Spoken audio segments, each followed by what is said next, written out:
ہاں جی، اب ہم نے دیکھنا ہے، یہ واؤ ہے، اس کے اوپر لگی ہوئی ہے جزم، تو یہ ہو گیا واؤ ساکن۔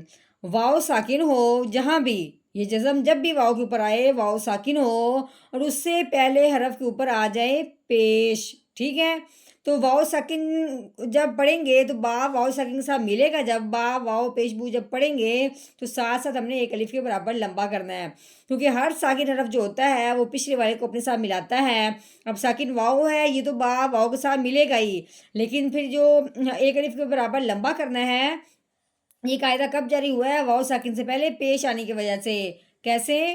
با واؤ پیش بو تو کریبو، یہ لمبا کیوں کر رہے ہیں؟ واؤ ساکن سے پہلے پیش آنے کی وجہ سے۔